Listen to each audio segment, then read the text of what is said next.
everything that you do. Oh, you're welcome, Tom. Thank you. Concerning Bella Dodd and some of the testimony that she gave concerning communism and some of the communist infiltration into the Catholic Church. But one of our viewers specifically, he referenced that Dr. Dodd, she revealed to Bishop Sheen in the 1950s that there were, to her knowledge, four highly placed cardinals in the Catholic Church that were communist agents. Bella Dodd says that she personally placed 1,100 communist agents into the Catholic seminaries during the 1930s. But the viewer says that unfortunately Bishop Sheen counseled her against making this fact public. Any comments on that, Father? Why would Bishop Sheen effectively silence Bella Dodd in this regard? He did not. Really? Yeah, that's a misconception. Really? He did not. Yeah. He simply told her that she should not publicly name them, that she should not publicize names. Okay. But he didn't silence her. In fact, she spoke very freely. And there's no record whatsoever that I know of, that I've ever heard of, that Bishop Sheen told her not to speak of communist infiltration or attempted infiltration in the Catholic Church. Bella Dodd did say that there were 4 cardinals who were, I don't know if she exactly said, she might well have said that they were agents of, Stalin in the Catholic Church at the time. But Bishop Sheen would not allow her to name who they were. This should come as no surprise. Well, I guess it would not come as a surprise to know that Bishop Sheen had told her to be silent and not publicly name them. To have a private citizen just go on public record and start naming communist cardinals would be rather sensationalistic, to say the least, and start all kinds of unnecessary controversies. What is not said here is whether or not he advised her to go to their superior to take the information to Rome. And that is what I assumed Bishop Sheen would have done. I don't know that he did that. I don't know of any record of that having been done. But if, just on the surface of it, if I had been in Bishop Sheen's place, and I'm not obviously, and I had someone return to the Catholic Church who had been a member of the Communist Party USA and a member of the New York City Teachers Union, which was a big communist organization back then, and was very active in the communist cause in America and was revealing this, had a lot of information to reveal. I would not have told her, get on the radio and start, broadcasting throughout the world the names of communists in the hierarchy. Now, that would have been very imprudent. I would have said, look, this information has to go through channels in the church, and it has to go to the authorities who can take care of this matter. Otherwise, it would be like basically just igniting a bomb in the church, So, in any case, Tom, we've known the church has been subject to infiltration anyway. When Bella Dodd testified before the House Committee on American Activities that she was aware of 1,100 young men who'd been placed in seminaries for the sake of infiltrating clergy, she knew what she was talking about. She was well placed, and I believe that she knew what she was talking about. Now, whether she was talking about card-carrying Bolshevik communists, people who carried Stalin's picture in their pocket and all the rest, and read Das Kapital, I don't know. I don't know that she ever said that, But the fact is that we know the church has been targeted for infiltration by the Freemasons from the early 1800s. We know of the document, which has come to be called the Permanent Instruction of the Alta Vendita, which was captured in the Masonic lodges of northern Italy by Austrian troops under Franz Joseph, and which was published at the order of Pope Pius IX himself, ordered that document published. to warn the Catholic world, to warn the Catholic people that the Masons were intending to infiltrate the clergy, and especially targeting the clergy because they wanted to work their way through the clergy to gain control of the offices of authority in the church. Okay, this plan was mapped out by a man who's nom de guerre. His code name was Nubius. He was the leader of the Council of 40 of the Alta Vendita, the directing lodges of Italian Freemasonry, the Carbonari. So this is very well known. In fact, one can find even on the internet, although I discourage people from spending much time there, but one can find the original document in Italian, 1800s Italian, which is interesting to read, but it's on there. One can actually read the text of the original document and compare it with the modern translations, which are quite accurate. But in the document, it wasn't called by the Masons the Permanent Instruction of the Alta Vendita. It wasn't called by Nubius, who penned it, by that title. But Pope Pius the Ninth had it published by probably the most famous Catholic historian at the time, a man named a Jesuit priest named Father Cretino Joly, and he's a very serious scholar.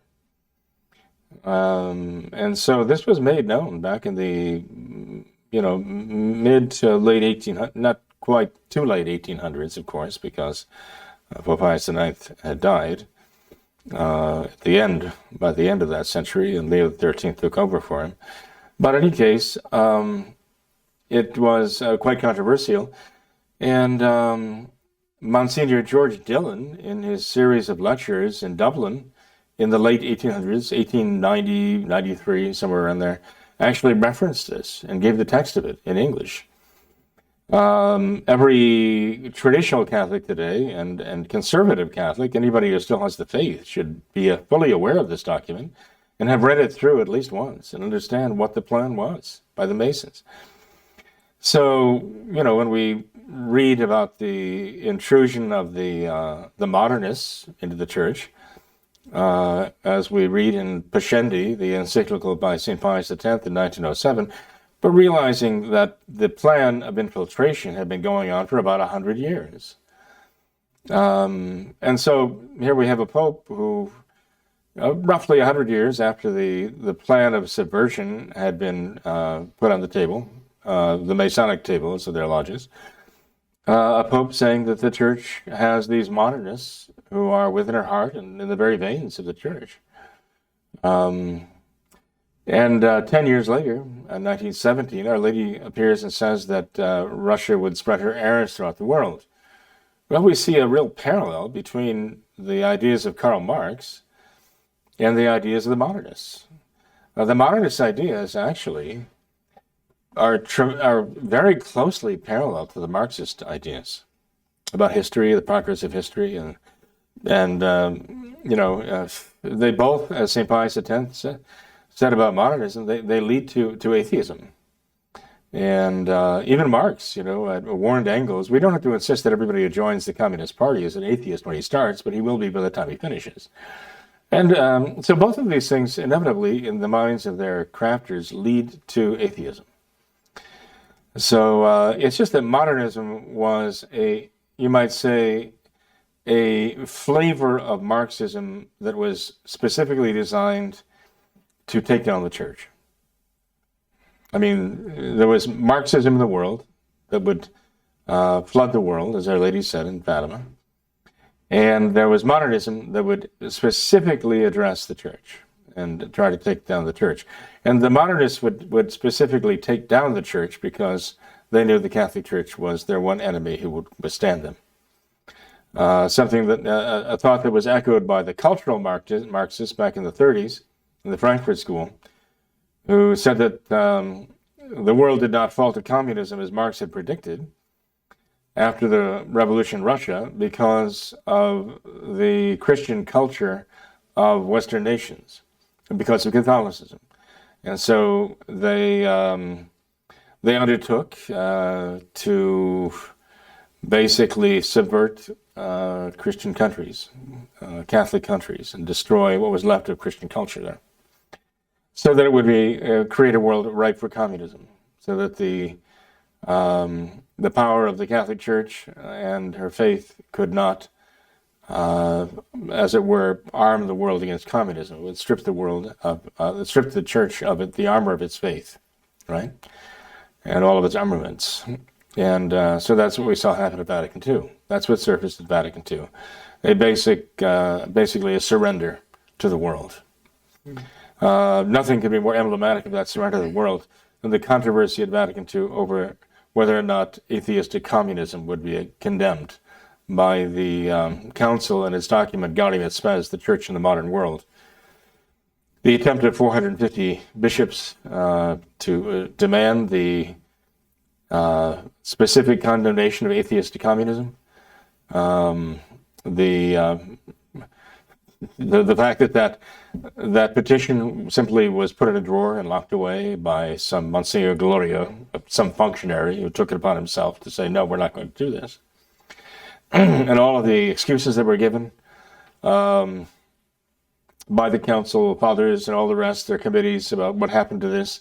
Finally, there is a footnote that condemns atheistic communism, one footnote in one document. That was the concession that was given. I mean, that's so, it just speaks volumes. It tells you what this council was, where it was coming from, and where it was going.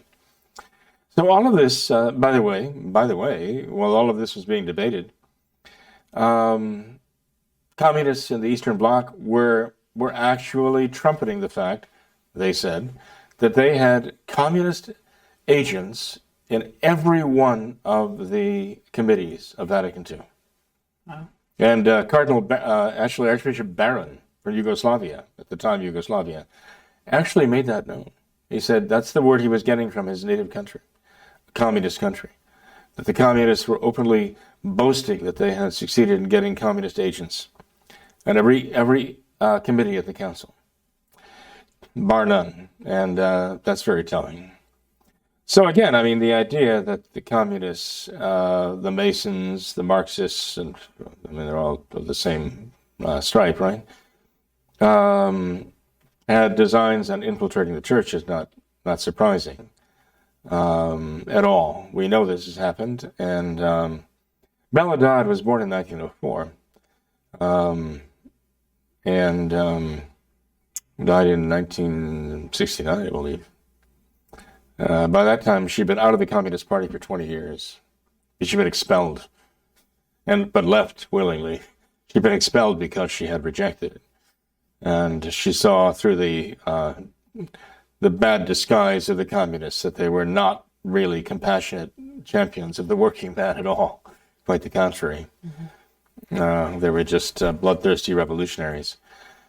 And Natalie White, who was Bishop Mendez's personal secretary for the last 18 years of his life, but who had known him for much longer. She was one of his converts.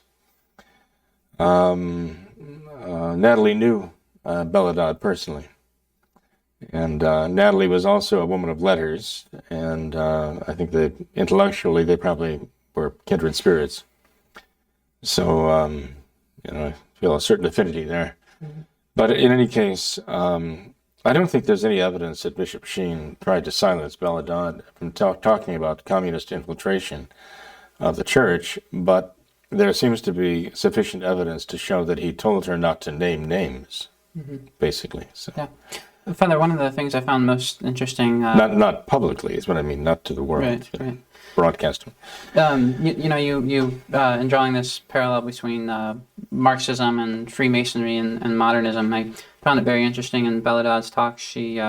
She mentions this idea of the card-carrying communist and says that she herself, technically what might not have been a card-carrying communist, and some of these agents that she talks about might not have fit this description. And she says that was intended because they could honestly say, no, I'm not a member of the Communist Party. And this seems to be very much in line with what the Freemasons did. Right, exactly. How they didn't want a pope that was, technically a Freemason, but that thought like a Freemason. And I think she uses the expression something to the effect that if it walks like a duck and quacks like a duck, it is a duck. So regardless if they're these sure. I mean, these card they carrying weren't walking around with Communist Party memberships in their wallets or anything like that, of course. And they wouldn't even want to be registered anywhere because, if it could be found out through intelligence that this or that person was, actually enrolled as a Communist Party member, a Bolshevik, had been involved in Communist Party youth activity and so on, that would have blown their cover. It would have ruined everything. As a matter of fact, Tom, I wouldn't be a bit surprised, but that Bella Dodd might have, one of the names she might have been keeping secret might have been Giovanni Battista Montini. Because we're talking about, what, the 1950s there that she was talking about this? 1953. And during the 1940s, it came through diplomatic channels to the knowledge of Pope Pius XII that one of his subordinates, the pro-secretary of state, like assistant secretary of state, was actually involved in secret communications with Moscow, with the communists in Moscow. And it was Montini. Montini was like an assistant secretary of state. And here he was actually involved in clandestine, I don't know if you call them negotiations, but communications with Moscow. It was found to be true. Pope Pius XII discovered this only through a certain diplomat who warned him that their intelligence, the nation's intelligence, had come across this. And I'd heard stories about the church trying to send clergymen, Catholic clergymen, into Russia for the Catholics, for the benefit of the Catholics there, and how time and time again they were apprehended almost immediately, if not immediately. As though they were waiting for them, as though they anticipated their coming and knew exactly who to look for. That was highly suspicious.